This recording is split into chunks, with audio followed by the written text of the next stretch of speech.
Y si morimos con Cristo, creemos, y aquí la palabra clara, creer, que también viviremos con Él. Sabiendo que Cristo, habiendo resucitado de los muertos, ya no muere, la muerte no se enseñorea más de Él. Y en el mismo principio que dice que la muerte no se puede enseñorear de Cristo, la muerte no lo puede tocar, porque Él nunca pecó. De la misma manera, el pecado no se va a enseñorear de nosotros si creemos que estamos en Cristo. Por eso ese versículo tan famoso para nosotros: si alguno está en Cristo, nueva criatura es. Las cosas viejas pasaron y aquí todas son hechas nuevas. Pero mirando el contexto de ese versículo, no cualquier cosa es la que pasó. Lo que pasó fueron las formas de pensar de antes, porque lo que está hablando es de la reconciliación de la mente con Dios.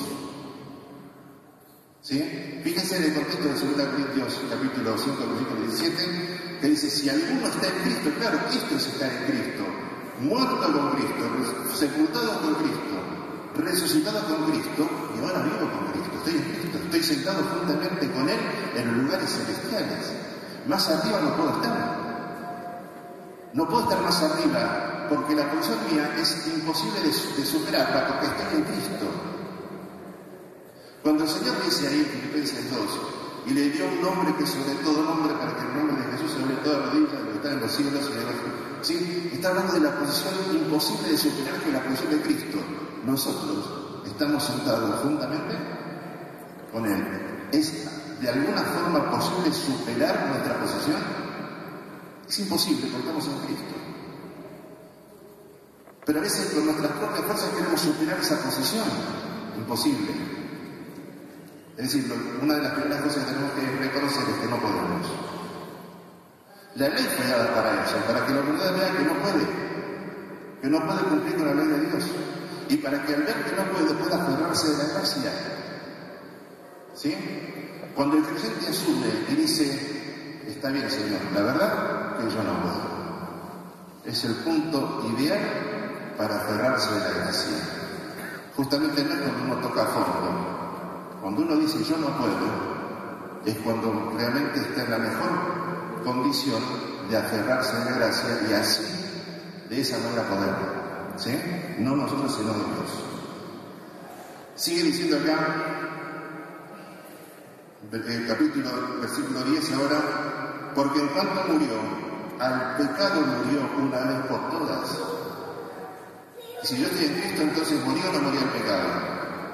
Posicionalmente sí, pero lo tengo que creer y asumir para mí. ¿Sí? Y dice: porque en cuanto murió, al pecado murió una vez por todas, mas en cuanto vive, para Dios vive. Si yo estoy en Cristo y asumo que estoy en Él, yo voy a estar queriendo vivir para Dios. No para no ser condenado, sino porque no estoy condenado. Fíjense las preposiciones: no para, sino porque. No para no ser condenado, sino porque no tengo condenación. Porque no tengo condenación es que quiero vivir para Dios. ¿Sí? Si no, sería la religión del miedo. Y el verdadero cristiano está bajo la gracia, que no es la religión del miedo, es la religión de la gratitud, de la alabanza, del reconocer quiénes somos y dónde estamos para Dios. ¿Sí? Dice también acá: así también vosotros, de la misma manera que Cristo, lo que está haciendo es una comparación constante entre Cristo y nosotros, y su posición con respecto a la nuestra. Así también vosotros, considerados muertos al pecado, pero vivos para Dios en Cristo Jesús, Señor nuestro. Si hay un contador acá, me va a ayudar. La palabra considerar es cuando un contador recibe una documentación de que hay un dinero que salió, algo que se pagó, por ejemplo. ¿Sí? Entonces tiene que llevarlo y asentarlo en los libros. ¿Dónde lo pone esa suma? ¿Dónde? Alguien que sepa. Entre las dos columnas, debe y a ver, ¿dónde va? ¿Dónde?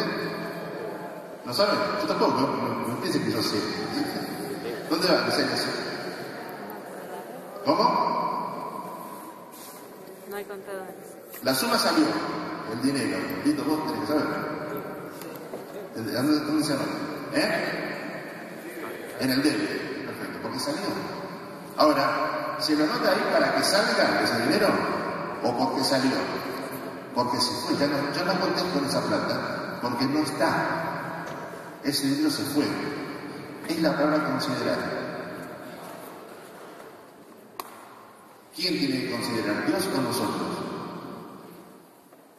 Considerados muertos al pecado. ¿Quién es?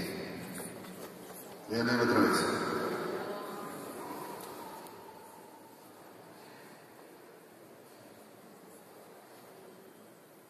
Versículo 11. Así también vosotros considerados muertos al pecado, pero vivos para Dios en Cristo Jesús. Considerarnos. Lo que voy a decir es que la palabra es, ya no lo hizo. Fuiste ejecutado con Cristo.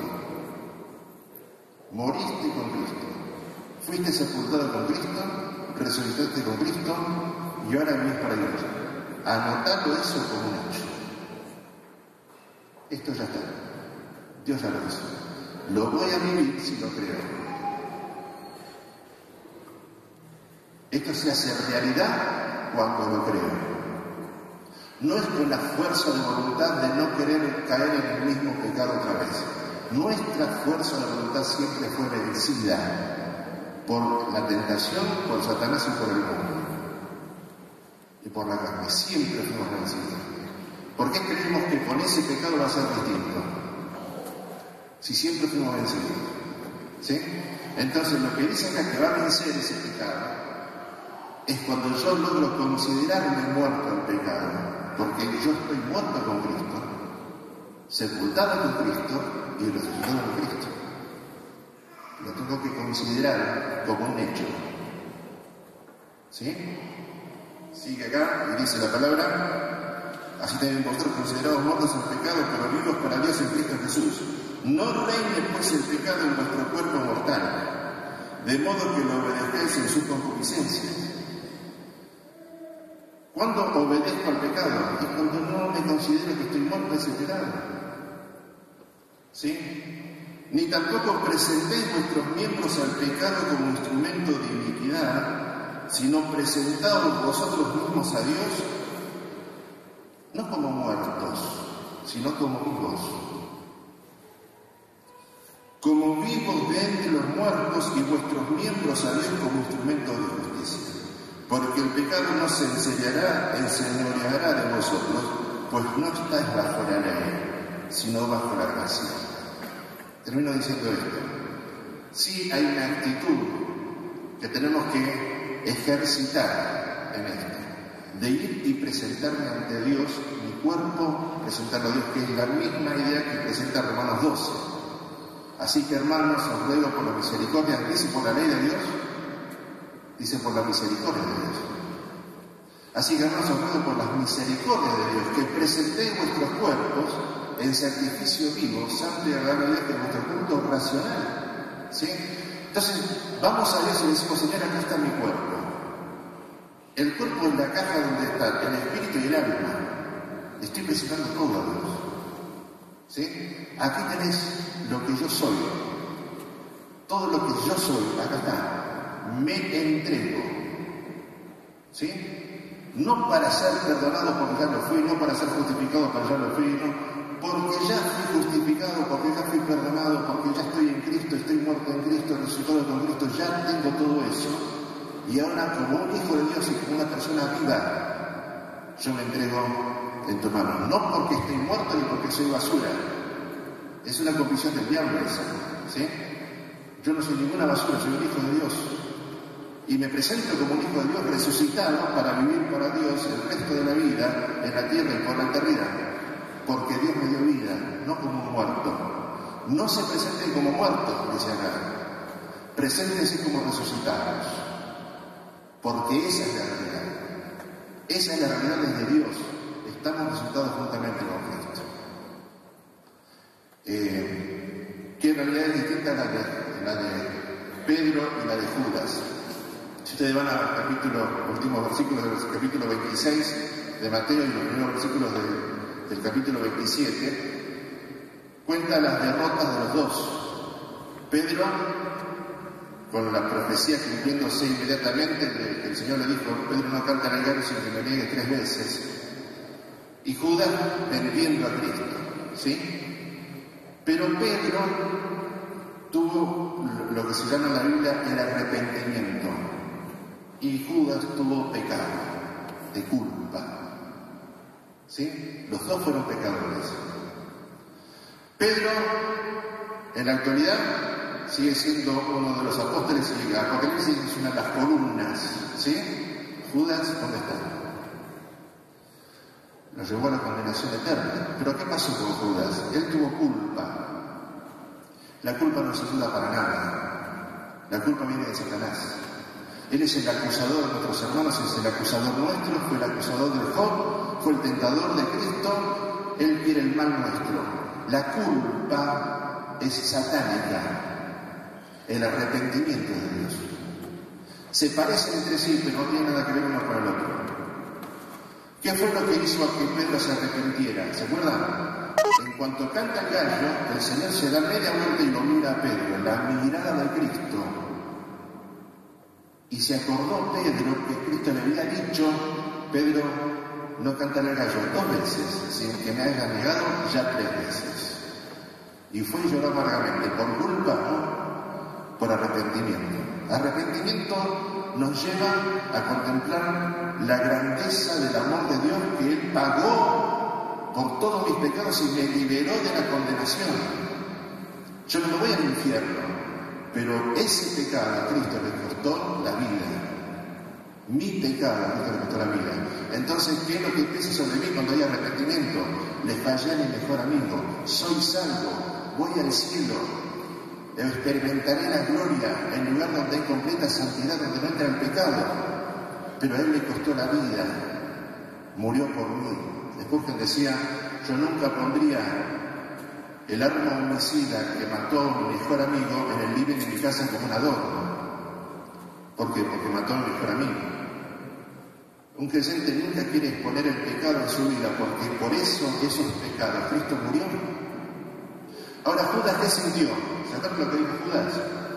He entregado sangre inocente. Nunca dijo: yo entregué al Hijo de Dios. Nunca lo reconoció Cristo, por más que vio miles de milagros de Cristo. Para él era un buen hombre, nada más. Y fue y soltó. Siempre la culpa lleva a la autodestrucción y el arrepentimiento lleva a la exaltación. ¿Sí? Así que cuidado, no van a hacer cosas que hay algún pecado que está dominando nuestra vida y lo único que experimentamos hasta ahora fue culpa. Lo que Dios quiere que experimentemos es el arrepentimiento. El arrepentimiento viene por la conciencia de que Dios me estaba mirando cuando estaba pecando, porque lo miró a Pedro apenas cantó el gallo, y la conciencia y el poder de la palabra de Dios que me rescata. Recordó Pedro lo que Cristo le había dicho. ¿Cómo hago para arrepentirme? Biblia. ¿Sí? ¿Cómo hago para tener culpa? Nada, no necesito la Biblia. No necesito la Biblia. Cualquier pecador no creyente puede tener culpa. Solamente los cristianos, los hijos de Dios, pueden tener arrepentimiento. Así que tomemos conciencia y me quedo contento si queda esto. Yo ya estoy en Cristo. Voy al cielo. ¿Por qué no quiero pecar? No para no degradarme ante mí mismo, sino porque ofendí a mi Señor, a mi mejor amigo. Por eso no quiero pecar. Porque voy al cielo, pero le fallé a Él. Eso me produce arrepentimiento. Que se llama